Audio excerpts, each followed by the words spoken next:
Alien 3, directed, of course, as you mentioned, by the great David Fincher, suffered tremendous development hell. Maybe one of the most famous cases of absolute development hell is Alien 3.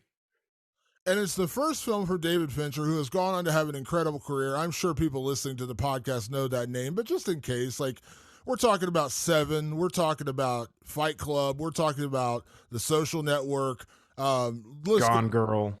Gone Girl. I mean, David Fincher is one of my favorite directors. He also did the Mindhunter series on Netflix, which I loved. Incredible director.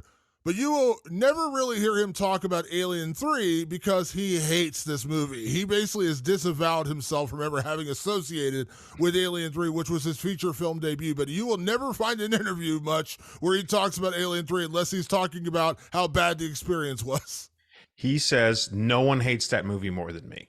No one. Like it's really interesting. Like a quick backstory on David Fincher. Like David Fincher was in the 80s or the mid to late 80s, like the it director for commercials and music videos. He directed like two of Madonna's most iconic music videos. He directed Janie's Got a Gun for Aerosmith for the older fans in the crowd. David Fincher was like a true like wonderkin. Like he was 25 or 26 years old when they actually approached him or talked to him, and I think he was 28 by the time they actually got him on the project as his first directorial feature.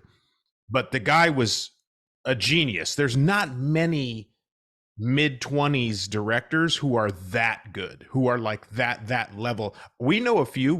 There's a couple out there. There's not many. They're usually a little bit older. So it's kind of insane that David Fincher's very first movie was Alien 3, and considering its very, very sordid history, that he got through it. It's insane. Yeah, it's a wild, wild story. And as I said in the intro, like they were delivering rewrites to him on set. Like he'd be filming a scene and they'd be delivering rewrites like, hold on now, we need to do this. And there was a very expensive reshoot literally weeks before the movie came out, which was when they reshot the final scene in the film when Ripley is falling to her death. They had to reshoot that, bring in, and they paid $16,000 for a bald wig because Sigourney Weaver actually did shave her head for the production. But by the time they needed to reshoot, her hair had grown back out, and so they're like, I'm not shaving it again. So they paid $16,000 for a bald cat, basically, to look as good as it possibly could so they could reshoot the ending of the film. I mean, this film was just plagued with issues.